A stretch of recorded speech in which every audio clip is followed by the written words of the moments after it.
Hello, everyone, and welcome to today's webinar, Tech Debt Unmasked, the culprit behind your costliest blind spots and bottlenecks. Brought to you by TSIA and sponsored by Kantata. My name's Vanessa Lucero, and I'll be your moderator for today. I would now like to introduce our presenters today. John Ragsdale, Distinguished Researcher, Vice President, Technology Ecosystems, TSIA. Brent Trimble, Vice President, Value Engineering, Kantata. And Melissa Korzun, Vice President of Customer Experience Operations, also with Kantata.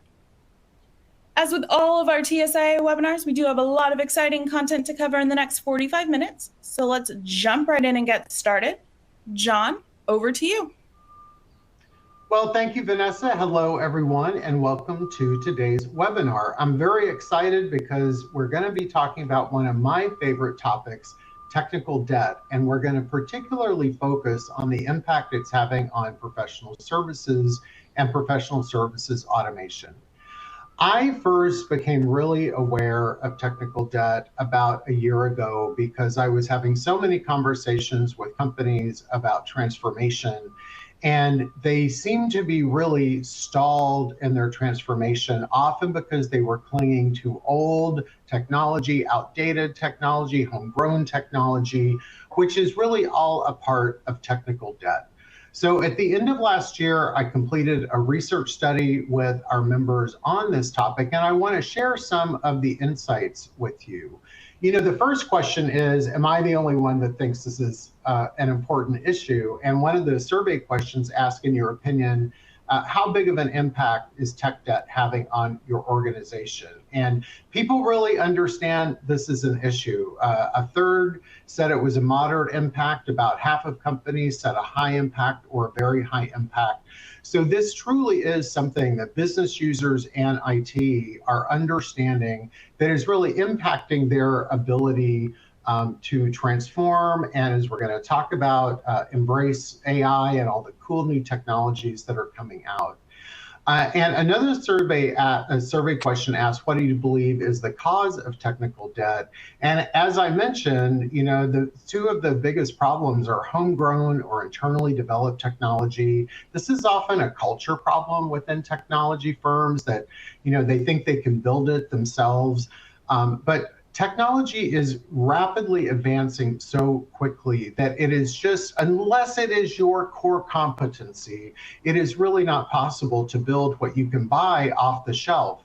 An overly customized technology, this is something I also hear all the time, that they have put so many custom fields and custom processes, they basically recreated the data model of all of the software platforms in the company. It makes them really hard to use, but it also makes them nearly impossible to integrate. And third on the list, outdated, aging technology.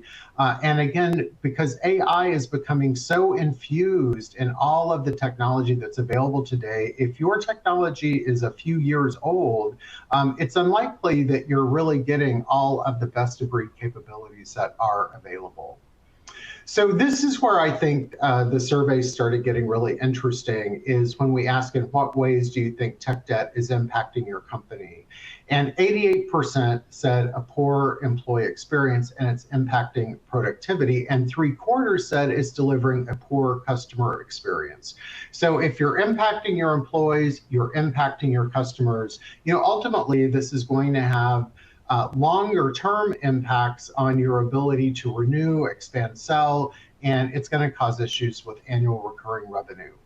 The prolonged quote to cash process, almost half of companies said that they're seeing that as well. And that's because of a lot of manual processes, still working on spreadsheets for a lot of key quoting and proposal generation.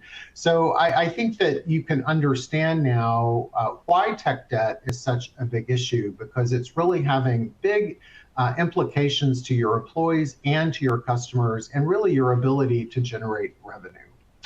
So when I ask which systems within your organization have the most technical debt, I gave about a dozen different systems for them to rate on a scale of 1 being very low and 5 being very high.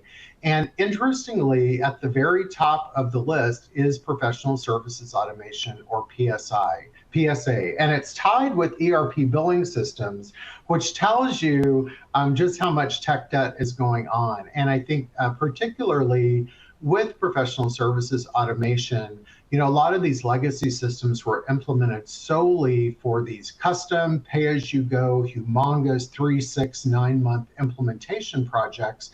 And professional services is really transforming and taking on a lot of new responsibilities, a lot of new revenue options.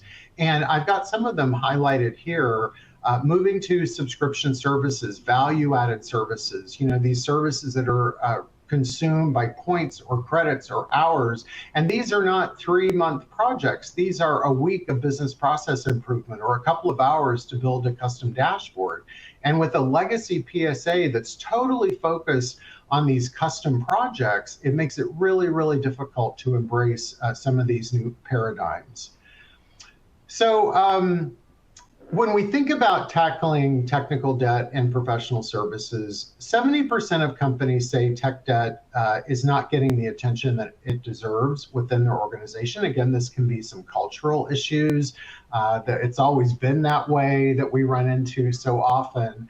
But particularly for PSA, I would say if your PSA implementation is 3 years old or more, you're probably not taking advantage of some of the new capabilities that are being introduced, especially around AI and Gen AI. So it's really time to take a look at what is available out there. If your PSA was primarily implemented for these big custom implementation projects, customization, integration projects, it's probably not flexible enough if you are considering moving to subscription value-added fixed price services, which the majority of companies are today. So it may be a re-implementation, it may be a whole new purchase and implementation, but you've got to have the infrastructure to support all of these moves that professional services is making.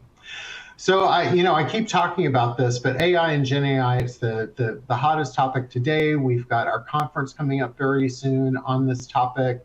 And it's important that we find embedded capabilities in our applications. You simply can't build all of this yourself. You don't have the expertise, you don't have the resources. And finally, if you do bring in new technology, please don't make the mistake of re-implementing all of those major customizations you made on your old system. You're just going to end up with a brand new system that's saddled with all of the problems that you had before. So you've got to think fresh. You got to really try to stick to out of box as much as possible and rely on the implementation team from your technology provider to really steer you toward only making customizations that make sense. So enough for me. I would like to bring our expert panelists into the conversation. And Melissa, I'd like to ask you a question first. Melissa Korzun is the VP of CX Operations at Kantata. You've been on our webinars before, so welcome back. And I want to ask, why does technical debt so often go unrecognized? And if people aren't really thinking of the problem in those exact terms, what do you hear them talking about? And does this create enough urgency around the level of impact that it's really having on organizations? Yeah, it's a great question. And it's one that we think about a lot at Kantata. And it's something that, we really work with our customers a lot when we start to do implementations with them. And we've done a good bit of research in this area because it's near and dear to our heart. As you've shown, this has a huge impact on PSA organizations. And while we might not necessarily recognize technical debt in those terms, what we find is a lot of organizations feel the symptoms quite acutely, right? We see in our research, when we have PS leaders, 81% saying that customized solutions are costly and difficult to maintain.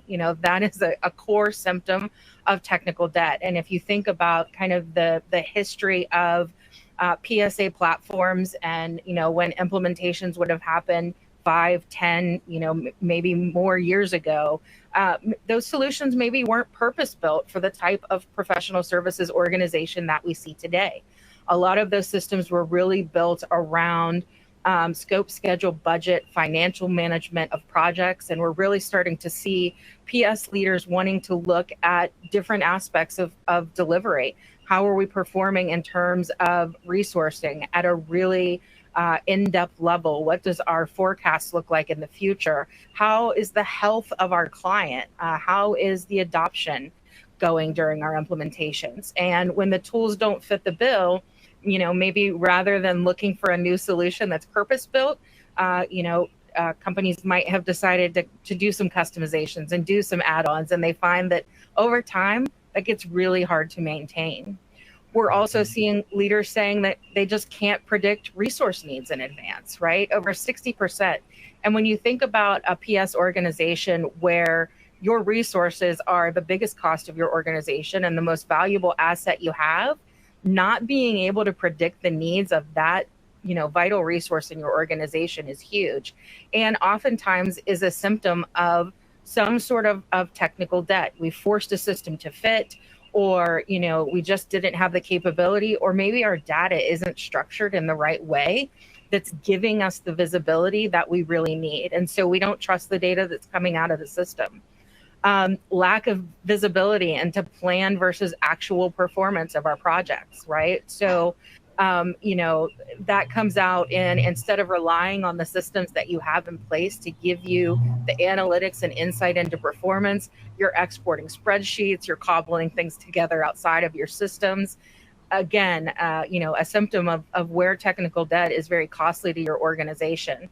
And then, the last one that we have here is 56% saying that they lack the data that they need to have that robust forecasting. These are all areas that when you're feeling those symptoms, you probably need to go back to your solutions that you have in place and say, are these really purpose-built and meeting our needs for today? Do we need to take a pause and fix the structures that we have in place to make sure that these tools are really helping us get the best out of our organization?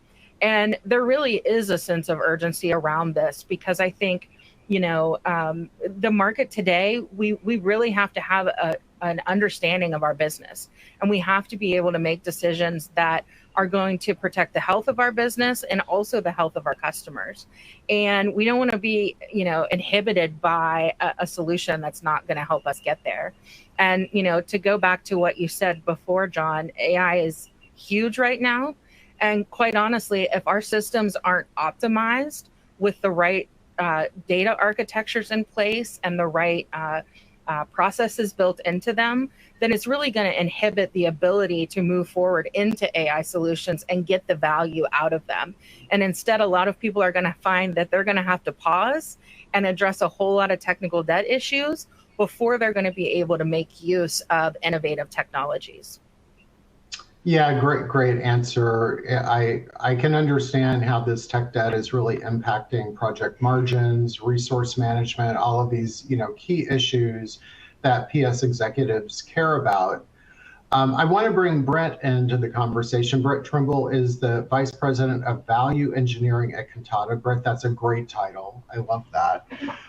But as I talked about earlier, it's also impacting the customers, and they're feeling this as well. So I'd like to get from your perspective how you're seeing tech debt impact the services delivery lifecycle.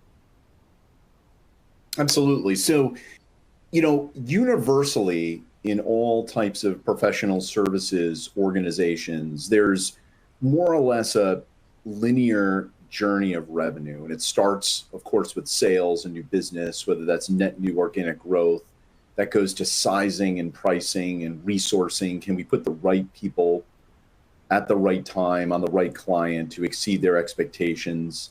Then can we deliver on what we promised and exceed those expectations? And ultimately, can we accrue, build, capture, and recognize revenue? And then underpinning all this, do we have the data and the foresight to really drive the business? And this is universal, whether you're marketing services, management consulting, an embedded services organization in a technology firm.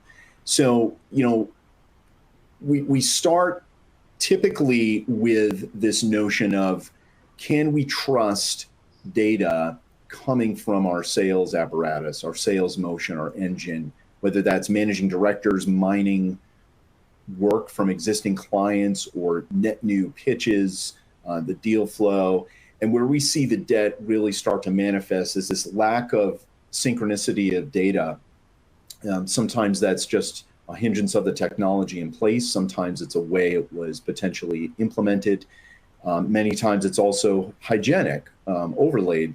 And these folks, whether it's resource management or leaders saying, you know, we just don't trust the pipeline. We don't trust this, the dates, the flow, this pairing of demand on our services to supply. And blind spots ultimately can lead to really profound business challenges like overhiring, underhiring, having a gap in utilization, having a really extensive time to staff for clients.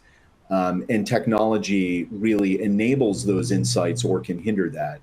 We then move to things like, you know, in the delivery, the all important, the work that is the reason professional services firms exist, delivering innovation, delivering work, deliverables, assets, technology to their clients, having that visibility into managing projects successfully, having a finger on the pulse of how the project is going, as well as things like client and customer sentiment. And we see a lot of breakages here, latent sort of aging systems, because professional services folks are so earnest, hardworking, very resourceful. They'll often patch together, you know, a pastiche of data sources from aging systems and just get on with it. But this is where you can see some real profound impacts to the business around, you know, client satisfaction, certainly erosion, and then ultimately, you know, getting to things like that all important AR revenue recognition function, where the twain of don't meet, you know, the notion of a statement of work, billing milestones, client expectations, ultimately the effort it took to run a successful project or client engagement, and then ultimately what you're able to accrue. And sometimes this is maybe a non-compliant billing system that's just too painful to uproot. Many times it's the notion of the project governance PS system not being really aligned with that. And then things, you get into endless cycles of spreadsheets and reconciliation. And so debt in this linear sort of journey of revenue ultimately acts as like a real tax on the whole organization and erodes productivity, because, you know, with all of our clients in the space we're in, and I think technical debt's, you know, a very valid topic for any kind of technology enabler, but in our business, the people really are the product. And when you're taxing that based on incomplete views of data, non-synchronous points of functionality, the whole business can suffer. Well, we talked about a lot of impacts here, and Melissa, I'm hoping you can drill just a little bit deeper in what ways this old, outdated, homegrown technology is really the culprit with these problems. Yeah, I think, you know, in my experience, I think likely everybody has had a situation to where they've walked into a company or a new role. And as they've started to learn, you know, how things get done around here, they've encountered some sort of homegrown system that's been built, probably with a lot of really good intention, and that was right for their business at the time. But ultimately, what you end up finding is those homegrown systems require a lot of care and feeding to keep them alive. They're often kind of cobbled together solutions that rely on other technologies. And, you know, in my own experience, we've been in situations where we've had homegrown systems, They don't have nearly the capabilities of newer technologies that are coming out, and they really handicap our ability as an organization to be successful in certain areas. And it's also very costly to continue to maintain those, just the skill expertise. There's often not someone whose role is kind of the responsibility to maintain those. And we end up pulling resources away from other critical work that they should be doing in order to kind of keep these things alive. And so as newer technologies become available, as other systems that these homegrown tools rely upon, because they're often kind of pulling in pieces from other parts of the organization, start to evolve, you end up with these tools that really just no longer meet the need, right? And so the ultimate cost and just lost productivity, caring and feeding of these systems, and quite honestly, not having the reliability or the quality control that a true, best-in-class solution is going to provide for you, can just be significant. I recall a situation at one point where we had a homegrown system that we were using at a company I was at for some financial management, and it didn't have some of the right quality control in place. It passed around in ownership. Changes were sort of made on the fly, right? Because there's no well-developed life cycle for those types of things. And we ended up finding for over a year, there was a financial calculation that was wrong in the system, right?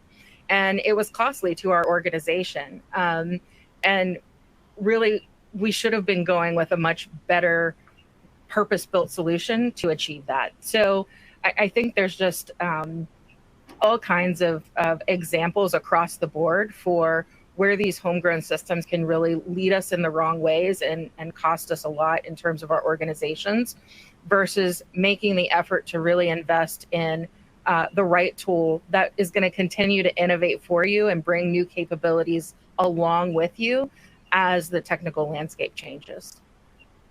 So Brent, do you have anything you want to add on this topic of what are the costs to the business when technology makes it hard to really maintain that consistent performance across the customer lifecycle?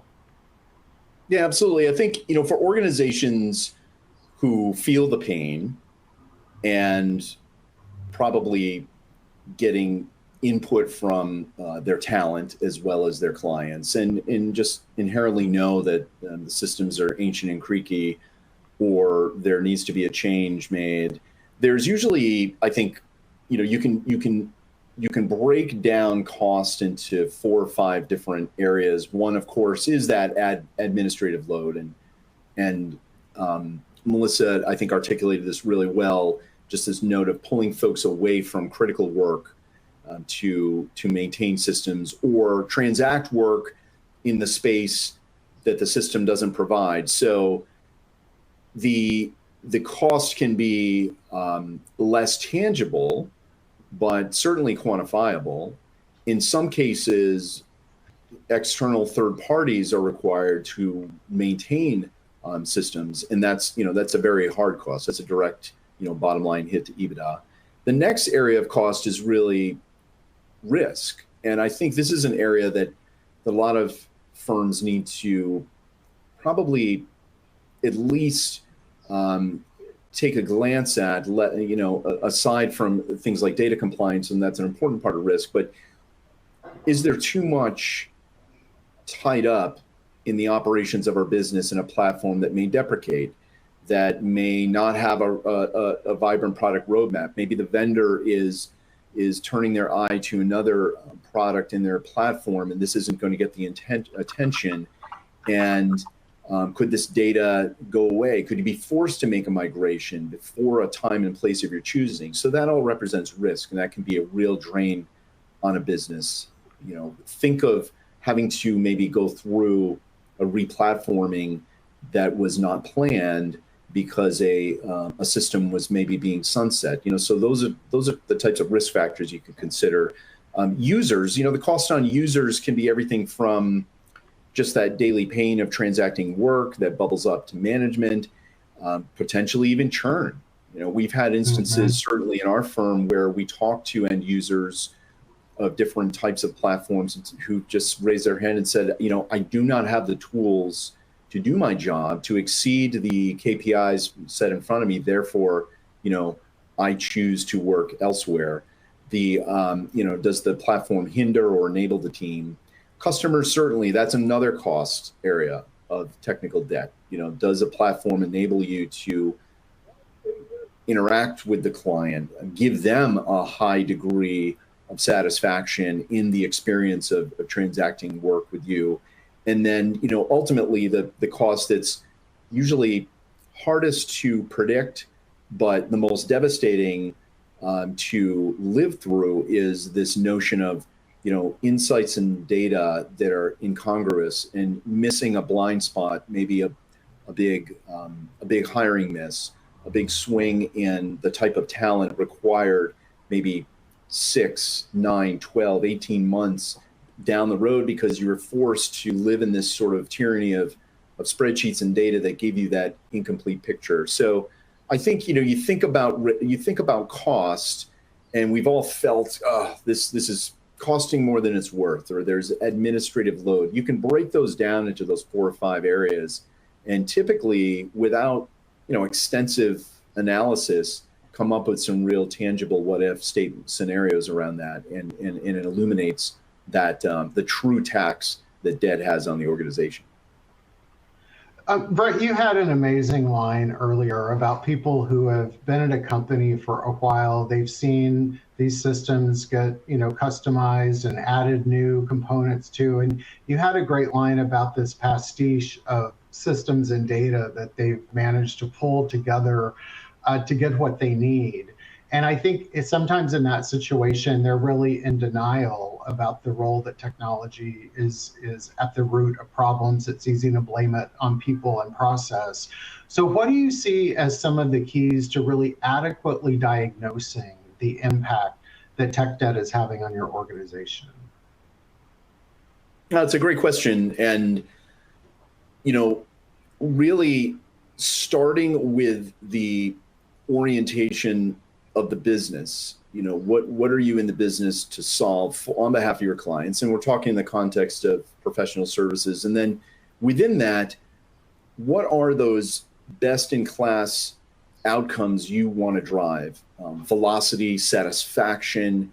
Are you in a high growth, low margin type of position, or are you really focused on EBITDA?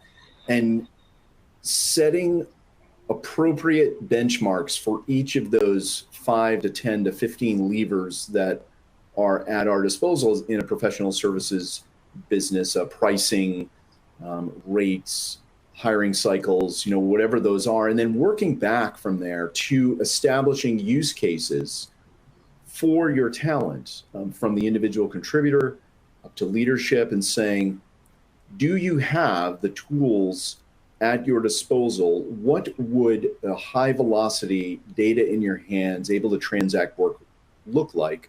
And then do kind of a gap analysis against those use cases. You alluded to the fact that, a lot of folks in professional services, they'll use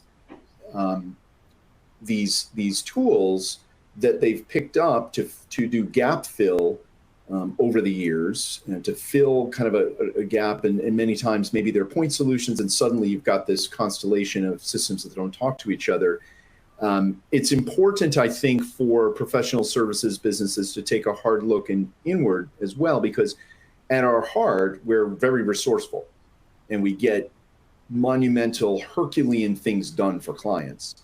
Do we have to do that to close a week, a month, a quarter? Is there a better way? And then sometimes that involves taking away a little bit of control, because there's comfort in being a solution provider of a cobbled together system, and saying, what kind of productivity could we give back to the enterprise if we're able to fulfill these use cases in a more streamlined, and then understanding, I think that answers, a little bit to your question, John, about the role of technology versus the organization, saying, we want to achieve these 10 to 15 outcomes. Technology is going to help us enable that, but we do have to change our practices to align to that. Yeah. So, Melissa, recognizing tech debt is one thing, and I think people are getting there, but getting organizational alignment required to actually attack the problem is another issue. So, what do you see standing in the way of pushing past the status quo and this attitude of we've always done it that way? Yeah, I think there are a few things, and I would reference back to some of what Brent just said, right? You can address technical debt for debt's sake, right? But that's going to be really hard to get anyone moving in the right direction. And I do think it comes back to what are the outcomes that you're trying to achieve as a company? And then being able to break that down and saying, okay, where are the barriers that we have in order to achieve that? And that's where you're going to start surfacing some of the challenges that are related that are coming from technical debt, right? So, as you're looking at these outcomes and you're starting to say, oh, we can't achieve this outcome because we can achieve it, let's say, but it's very difficult, or we're always late or running behind on it because we're relying on a lot of manual processes to keep these very hard to manage systems moving forward, or we actually can't do a great job of measuring our performance around the outcomes that we're trying to achieve because we don't know or have our data structured in the right way or optimized in our systems to where we have the trust that that information is coming out in a way that's going to be relevant for us. Or even in some cases, we're asking questions and we have no clue how to get the answers out of the tools that we have in place. It's those sorts of things that I think are really important to get the organizational alignment and get people to have that aha moment to say, okay, we get now that the issue that we're having is related to the solutions that we have in place, and aligning the resolution of that with the outcomes you're trying to achieve is going to get you much further along. I think it's also really important to understand that just like financial debt, technical debt should be intentional, right? We make intentional decisions about debt on a day-to-day basis. I'm going to go and finance a car. That's an intentional decision that I'm making based on my situation, right? And so even, when we're looking at technical debt, being really intentional about this is the technical debt that we're willing to manage. This is the technical debt that needs to be prioritized and addressed, I think can also help with organizational alignment, because if not, you run the risk of it being so big and so huge to try to manage it because you're trying to address everything, that getting anything done can be very challenging because some of these things are very complex. They have a lot of tendrils that are reaching out and connecting into other systems, other processes, cross-functional departments. There's dependencies upstream and downstream. And so it can be very overwhelming if you go into an organization and say, we're going to rip out this entire critical thing and do just this massive changeover.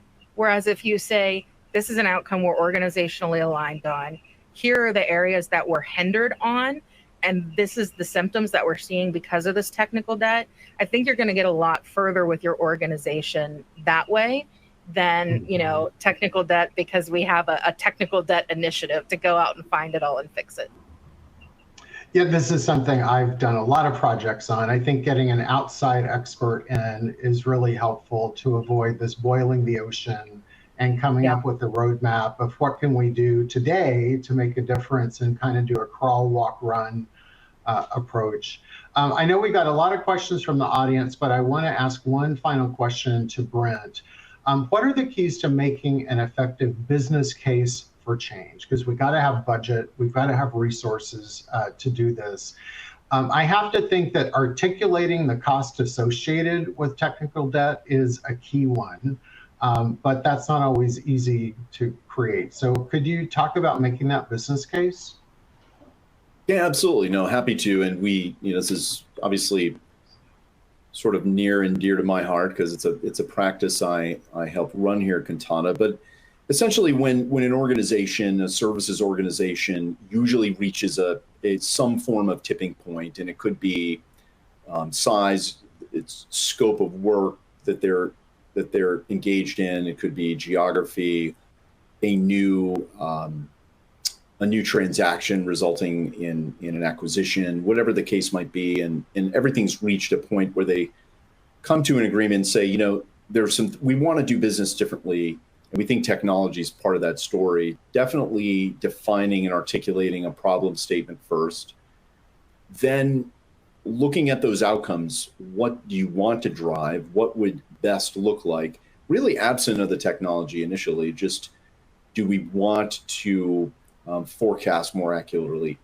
make the close process less painful, gain more margin on our project, price more effectively, staff with higher velocity, whatever those are, list those and index, why is a change in technology relevant to those outcomes. Then a cost benefit analysis is really looking at those use cases, looking in the gaps in the current technology, certainly looking at the technology that you're evaluating, and then against each of those use cases, quantifying outcomes. And we do pro formas with clients who are looking at everything from shrinking time to staff to improving EBITDA. Certainly utilization is always kind of an overlay there, improving revenue per consultant, whatever those metrics are, and then be very modest and realistic about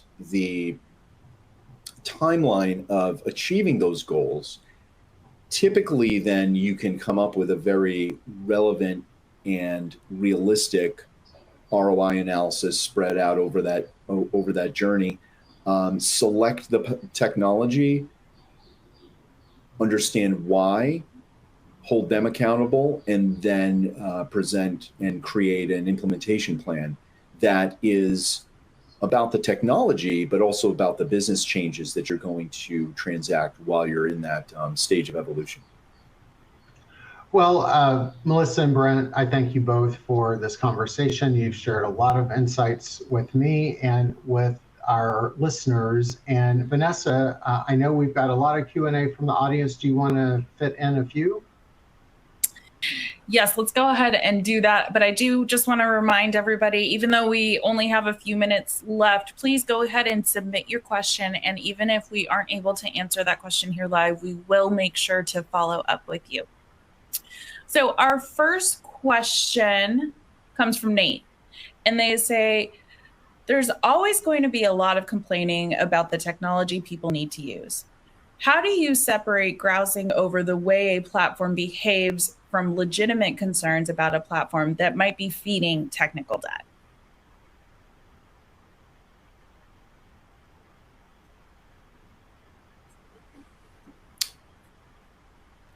I could take that one if you'd like, and I think what the question is alluding to is this notion of typically we see this in services orgs where there's individual contributors, consultants who are using the platform, because it's important to note in the services world in PSA, 90 to 95% of all employees would utilize the system.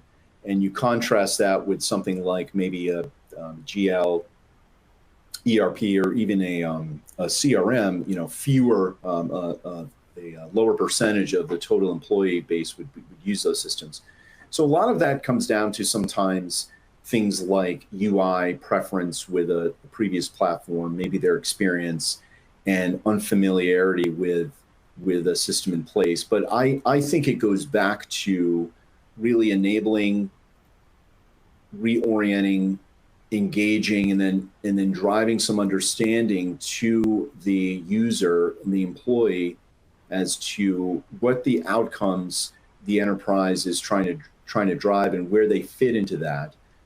And then peel that back and have some understanding around why the process is in place, their role in enabling that process and completing that, and what the technology is there to do. And often when they get a broader picture of those goals and objectives and those outcomes, things like the technology that's been selected, particularly if it's a newer rollout and adoption is still ongoing, can be mitigated. If it truly is a system that really hinders and not helps, that can be a great opportunity for them to articulate, using a simple framework that we've discussed on what is it about this, where are these gaps, and is it really not giving you the tools to transact your job and your work. And that can be a really good area of elimination. Maybe there's something that was overlooked there. All right, thank you for that, Brent. And our next question comes from Summer. And they're saying, we have goals this year around integrating AI into our workflows. How does the ability or inability to adapt to emerging needs like that play into the technical debt conversation? And how do we overcome limitations and find the right ways to adapt? Yeah, I can take that one. I think, first of all, kudos for having goals around and really thinking about what AI looks like in our workflows. And I think it's important to remember what AI is, right? And AI requires a body of knowledge in order to be able to function, right? Whether we're talking about large language models or generative AI, the AI is using your information in order to create efficiency into your workflows. And so if it's not being fed good quality information, then the ability of AI to produce good results for you is going to be very hindered. And so I think that addressing technical debt is one of the most important things that any company can be doing right now in order to prepare themselves to take advantage of the AI capabilities that are out there. In terms of overcoming limitations, I think I would just go back and reference a lot of the things that we've talked about today, right? I think the first thing is being really honest and figuring out where the technical debt is in your organization. And so, starting to think through, where do we have homegrown systems? Where do we have complex customizations that we've put in place? Do we have all of our critical data available in systems that is going to be accessible to these AI capabilities that are out there, right? Spreadsheets that are hidden away on personal computers and laptops are not going to be optimized to be used as a part of this model.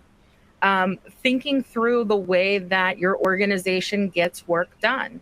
Are they getting their work done in the right tools and systems that are going to allow them to take advantage of these new capabilities that are out there? Thinking through what questions can we not answer throughout our organization because we don't have the structures in place. All of those are going to be ways to help you kind of unearth where the technical debt is that you have in your organization, that ultimately you can start to think about how to address so that you can get the best possible solutions out of these innovative technologies that will be coming out. And again, I'll just say, I think it's really important that when you make the list, you really have to start to prioritize it and figure out, what are the things that we're going to address? How do we, crawl, walk, run, as John said, into this. But yeah, I think it starts now so that you're ready for that. I now like to just take this time to thank our presenters, John, Brent, and Melissa, for delivering an outstanding session. And thank you to everyone for taking the time out of your busy schedules to join us for today's webinar, Tech Debt Unmasked, the culprit behind your costliest blind spots and bottlenecks, brought to you by TSIA and sponsored by Kantata. We look forward to seeing you at our next event. Take care, everyone.